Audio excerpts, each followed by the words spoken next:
நண்பன் மூவி பார்த்துட்டு காலேஜ் லைஃப்னா இப்படி தான் இருக்கும் அப்படின்னு யாராச்சும் உங்கள்கிட்ட சொன்னாங்கன்னா நம்பாதீங்க. என்னங்க எனக்கு ஒண்ணுமே புரியல. அதுதானப்பா எனக்கும் புரியல.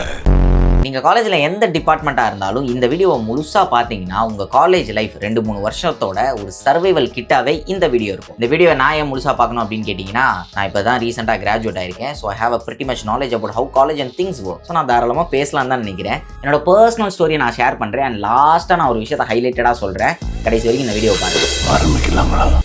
நான் college first and second year சேர்றப்போ பார்த்தீங்கன்னா எனக்கு எக்ஸ்ட்ராடினரியாக ஃப்ரீடம் இருந்துச்சு. எஸ், நிறைய ஃப்ரீடம் இருந்துச்சு. எந்த லெவலுக்கு அப்படின்றத நான் போக போக வீடியோவில் சொல்கிறேன் ஏன் அந்த ஃப்ரீடம் இருந்துச்சுன்றது. பட் நான் எப்போ என்னோட ஃபைனல் இயரில் கால் எடுத்து வச்சேனோ எல்லாமே எனக்கு ஏதோ புதுசாக ஃபீல் ஆன மாதிரி இருந்துச்சு. 2-3 நாளே எனக்கு வந்து ஒரு மாதிரி ஃபீல் ஆக ஆரம்பிச்சிருச்சு. இதுக்கப்புறம் இன்னும் 1 இயர் தான் இருக்குது, அதுக்கப்புறம் என்ன பண்ண போகிறோம் அப்படின்ற ஏகப்பட்ட கொஸ்டின் மார்க் எனக்கு வர ஆரம்பிச்சிச்சு. அண்ட் இதெல்லாம் சேர்த்து எனக்கு வச்சு செஞ்ச விஷயம் என்னன்னா, என் காலேஜ் பிரின்சிபல்லேருந்து எனக்கு க்ளோஸாக இருக்கிற எல்லா ஸ்டாஃபும் பார்த்தீங்கன்னா வேலையை விட்டு போயிட்டாங்க.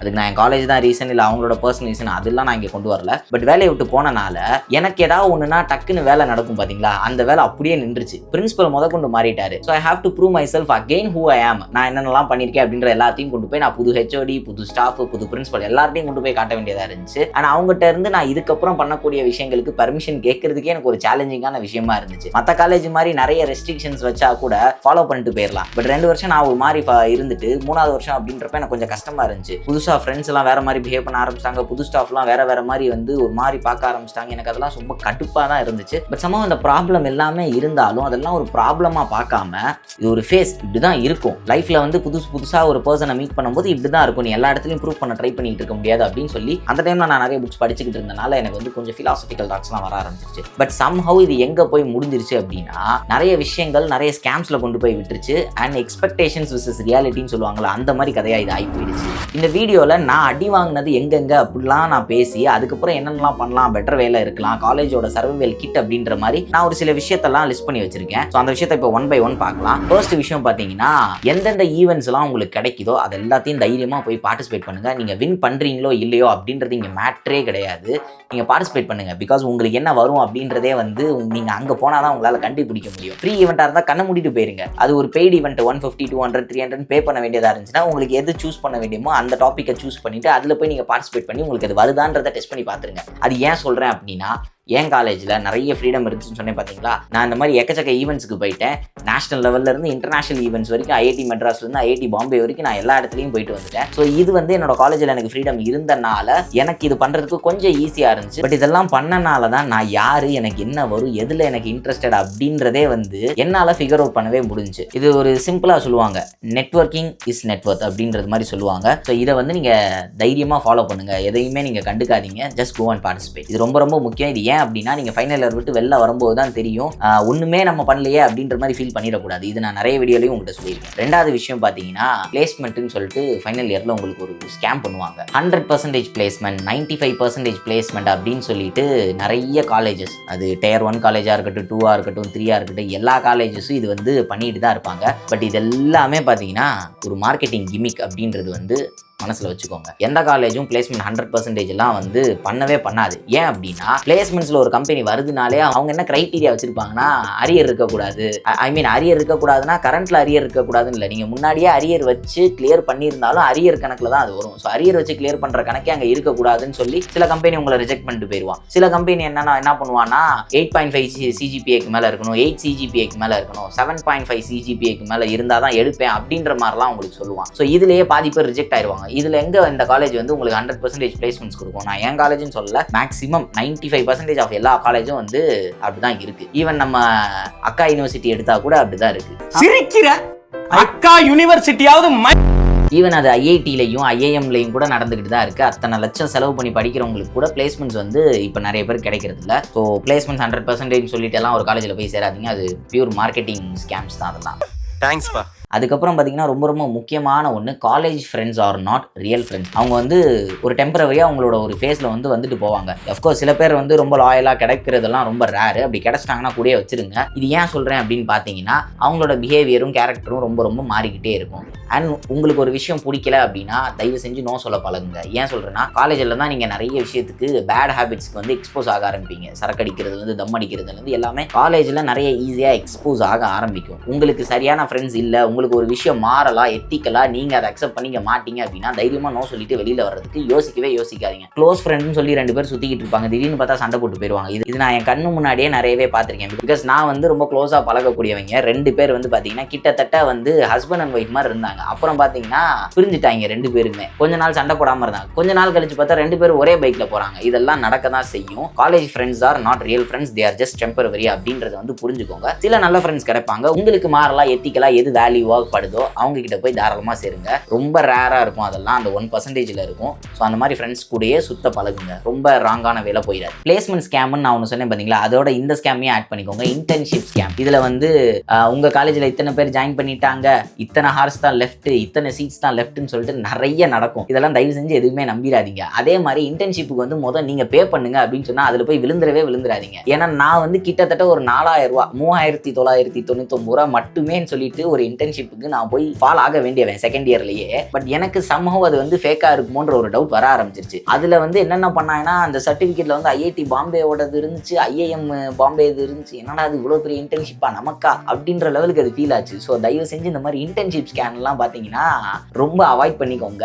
அதுவும் பெய்டு இன்டர்ன்ஷிப் நீங்க காசு கொடுத்து தான் இதுல ஜாயின் பண்ண மாதிரி இருந்துச்சுன்னா அதெல்லாம் உண்மை கிடையாது. தயவு செஞ்சு அவாய்ட் பண்ணிடுங்க. நெக்ஸ்ட் பாத்தீங்கன்னா மார்க்ஸ் அண்ட் சிஜிபிஏ ரொம்ப ரொம்ப இம்பார்ட்டன்ட் அப்படின்றது நம்ம எல்லாருக்குமே தெரியும். தயவு செஞ்சு அரியர் வச்சிடாதீங்க. எவ்வளோ அதை மெயின்டைன் பண்ண முடியுமோ அவ்வளோ மெயின்டைன் பண்ணிக்கோங்க. அண்ட் இன்டர்னல் எக்ஸாம் தான் அப்படின்னு சொல்லிட்டு நீங்க ரொம்ப அசால்ட்டாகவும் இருந்துடாதீங்க. இன்டர்னல் எக்ஸாம் மார்க்கும் சிஜிபிஏல கால்குலேட் ஆகும். அண்ட் இன்டர்னல் எக்ஸாம் தானே நம்ம காலேஜ்லேயே தானே அதை திருத்த போறாங்க அப்படின்னு நினைச்சு அசால்ட்டா இருந்துடாதீங்க. உங்க மேல வெஞ்சன்ஸோ ரிவெஞ்ச் எடுக்கணும்னு நினைச்சீங்கன்னா எந்த ஸ்டாஃப் வேணா உங்களை எடுத்துட்டு போயிடுவாங்க. ஸோ நீங்க போய் கடைசி நேரத்தில் அவங்ககிட்ட போய் கெஞ்சிக்கிட்டு கிடக்கணும். அண்ட் இந்த 2 விஷயத்தை விட இதுக்கு மேல ஒரு விஷயம் ரொம்ப இம்பார்ட்டண்டா இருக்கு. என்ன தெரியுமா? அட்டெண்டன்ஸ் முக்கியம் பிகிலு அப்படின்ற மாதிரி தான். ஏன் சொல்றேன்னா என் காலேஜில் பார்த்தீங்கன்னா இப்போ 75% அட்டெண்டன்ஸ் வந்து மெயின்டைன் பண்ணி தான் ஆகணும். அப்படி மெயின்டைன் பண்ணல அப்படின்னா ஒரு 5% குறைய 2000 ஆரம்பிச்சு 6000 ரூபா வரைக்கும் ஃபைன் போடுவான். அந்த ஒரு 5% அட்டெண்டன்ஸ்க்கு நீங்க 6000 ரூபா ஃபைன் கட்ட வேண்டியதா இருக்கும். இன்டர்னல் எழுத விட மாட்டாங்க, செமஸ்டர் எக்ஸாம் எழுத விட மாட்டாங்க. இந்த மாதிரி ஏகப்பட்டது நடக்கும். இதெல்லாம் எப்போ உங்களுக்கு வந்து வச்சு செய்வாங்கன்னு பார்த்தீங்கன்னா இன்னைக்கு காலையில இன்டர்னல் எக்ஸாமா, இன்னைக்கு காலையில நீங்க வந்து உட்காருவீங்க பார்த்தீங்களா ஹாலில், அந்த நேரத்தில் உனக்கு அட்டெண்டன்ஸ் இல்லைன்னு சொல்லிட்டு வெளியில வர சொல்லுவான். அந்த நேரத்தில் தான் நீங்க எல்லார் கை காலையும் பிடிச்சி போட்டு கெஞ்ச வேண்டியதா இருக்கும். தயவு செஞ்சு அட்டெண்டன்ஸை வந்து மெயின்டைன் பண்ணுங்க. ரொம்ப ரொம்ப முக்கியம். அகாடமிக்ஸை விட அட்டெண்டன்ஸ் தான் முக்கியம் எனக்கு தெரிஞ்சு. ஒரு ஹிண்ட் வேணா கொடுக்குறேன். உங்களுக்கு காக்கா நல்லா பிடிக்க தெரியும் அப்படின்னா ஈஸியாக அட்டெண்டன்ஸ் வாங்கிடலாம். அடுத்து ரொம்ப முக்கியமான ஒரு விஷயம், இதை நான் வந்து சொல்லலாமா வேணாமா அப்படின்னு யோசிச்சு வச்ச ஒரு விஷயம் என்னன்னா, teachers are not the best. அவங்களுக்கு எல்லாமே தெரிஞ்சிருக்கணுன்ற அவசியமே கிடையாது. ஸ்டாக் மார்க்கெட் ரிலேட்டடாக பேப்பரே எனக்கு 2-3 பேப்பர் இருந்துச்சு. ஆக்சுவலாக நான் 6 வருஷமா ஸ்டாக் மார்க்கெட்டில் இன்வெஸ்ட் பண்ணிக்கிட்டு இருக்கேன்.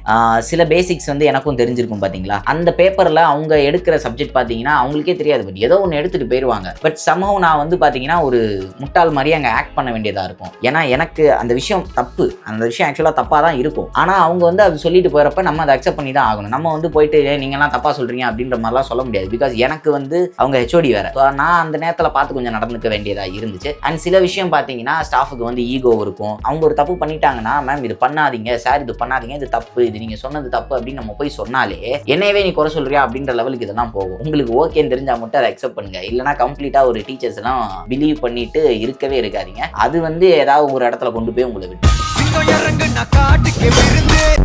அண்ட் லாஸ்ட் நான் முன்னாடியே சொன்ன மாதிரி ரொம்ப ரொம்ப ஹைலைட்டடான ஒன்று, ஷார்ட் டைம் ஹாப்பினஸ்க்கு என்னைக்குமே போய் விழுந்துடாதீங்க. ரொம்ப ரொம்ப ரொம்ப ரேர். அது நான் எதை சொல்கிறேன் அப்படின்றது உங்களுக்கே புரிஞ்சிருக்கும்னு நினைக்கிறேன். சார் சூப்பராக பண்ணி சார். எதை சொல்கிறேன் அப்படி நம்ம தான் எங்கேயோ அடி வாங்கியிருக்கோன்ற மாதிரி இருக்கும். பட் ஓகே, இதை நான் சொல்கிறேன் என்னன்னா, ஷார்ட் டைம் ஹாப்பினஸ்க்கு எங்கேயுமே விழுந்துடாதீங்க. நமக்கே தெரியும் யார் எப்படி இருக்காங்க அப்படின்றது. அது வந்து ஸ்டார்டிங் ஸ்டேஜில் ஒரு மாதிரி இருக்கும், உள்ள ஒரு 6 மாதம் போனால் ஒரு மாதிரி இருக்கும், 1 வருஷம் போனால் ஒரு மாதிரி இருக்கும். ஜஸ்ட் அப்சர்வ் பண்ணுங்க. அது நீங்கள் பார்க்கும்போதே தெரியும் கிளியர் கட்டாக இதெல்லாம் வந்து லைஃப் லாங் வரக்கூடியதே கிடையாது அப்படின்றத நீங்கள் அந்த அப்சர்வ் பண்ண ஆரம்பிச்சாலே உங்களுக்கு நல்லாவே தெரிஞ்சிடும். ஸோ ப்ளீஸ் ஷார்ட் டைம் ஹாப்பினஸ்க்கு விழுந்துடாதீங்க. அது வந்து ரொம்ப ரொம்ப ரேர். ரொம்ப அந்த 1% கேட்டகரியில் இருக்கும். அந்த 1%க்காக நீங்கள் எஃபோர்ட்ஸ், கேரு, டைம், மணி இதெல்லாம் ஸ்பெண்ட் பண்றது ஒர்த்தான்னு யோசிச்சுக்கோங்க. பட் அதையும் மீறி எனக்கு இந்த ஷார்ட் டேர்ம் ஹாப்பினஸ் வேணும், அந்த பட்டர்ஃப்ளைஸ்லாம் வேணும்னு நீங்க போனீங்கன்னா, சோத்துக்கு தண்டமா பூமிக்கு பாரமா தண்ட சோறு திருட்டு போய் சேர வேண்டியதான். இதுதான் நான் காலேஜ் லைஃப்ல என்னென்ன பண்ணேன் அப்படின்றத பத்தி இருக்கும். நிறைய ரெஸ்ட்ரிக்ஷன்ஸ் இருக்கும். அகாடமிக்ஸை விட அட்டெண்டன்ஸ் ரொம்ப முக்கியம். நிறைய ஸ்கேம்ஸ் நடக்கும். பிளேஸ்மெண்ட் ஸ்கேம் ரொம்ப ரொம்ப முக்கியமானது ஒன்று. நிறைய ஸ்டாஃப் பார்த்தீங்கன்னா உங்களுக்கு ஹெல்ப் பண்ணுவாங்க. நிறைய ஸ்டாஃப் பார்த்தீங்கன்னா வெஞ்சன்ஸ் வச்சிருப்பாங்க. இதெல்லாம் அனலைஸ் பண்ணி நீங்க அப்சர்வ் பண்ணி பார்த்து நடந்துக்கணும். அஃப்கோர்ஸ் நீங்க வந்து காலேஜோட முதல் நாள் உள்ள போனப்பே நீங்க கண்டுபிடிச்சிருங்க இந்த காலேஜ் எப்போ ஏற்பட்ட காலேஜ் அப்படின்றது. கூட இருக்கிற சீனியர்ஸ்லாம் நீங்க பழகுனீங்கன்னா இன்னுமே நல்லாவே தெரிஞ்சுப்பீங்க யார் எப்படி அப்படின்றது. ஸோ பெட்டர், நான் உங்களுக்கு சொல்ல வேண்டிய அவசியம் இல்லை. பட் என்னோட அனுபவத்தை நான் சொல்லியிருக்கேன். இதை வந்து நீங்க எப்படி யூஸ் பண்ணிக்கணுமோ, எது எடுத்துக்கலாமா வேணாமா அப்படின்றத வந்து நீங்க சூஸ் பண்ணி அதை நீங்க அப்ளை பண்ணிக்கோங்க. அண்ட் உங்களுக்கு ரொம்ப ப்ரொடக்டிவா இருக்கணும், நான் நிறைய ப்ரோக்ராஸ்டினேட் பண்றேன் அப்படின்னு நினைச்சீங்கன்னா, நான் உங்களுக்காக எக்ஸ்க்ளூசிவா கிரியேட் பண்ண கம்யூனிட்டியோட லிங்க் கீழே டிஸ்கிரிப்ஷன்ல இருக்கு. ஜாயின் பண்ணுங்க. 100 டேஸ்க்கு முன்னாடி நான் ஒரு சேலஞ்ச் இன்ட்ரடியூஸ் பண்ணேன். நிறைய பேர் அந்த 100 டேஸ் சேலஞ்சால அவங்க லைஃபே சேஞ்ச் பண்ணிருக்காங்க. இந்த 100 டேஸ் சேலஞ்ச் இன்னும் ஒரு 1 வீக்ல அது எண்ட் ஆக போகுது. அதே மாதிரி நிறைய சேலஞ்சஸ் வரும். அவங்க உங்களை மாதிரியே லைக் மைண்டட் பீப்பிள் நிறைய பேர் இருப்பாங்க. அவங்களோட நீங்க சேட் பண்ணலாம், இன்டராக்ட் பண்ணலாம், பேசலாம். அவங்களோட சேர்ந்து நிறைய சேலஞ்சில் நீங்க பார்ட்டிசிபேட் பண்ணலாம். இந்த மாதிரி எக்ஸ்க்ளூசிவான நிறைய விஷயங்கள் அந்த கம்யூனிட்டியில் நடக்கும். டிஸ்கிரிப்ஷன்ல லிங்க் இருக்கு. ஜாயின் பண்ண மறந்துடாதீங்க. Until then, see you in the next video. This is Sudarshan signing off.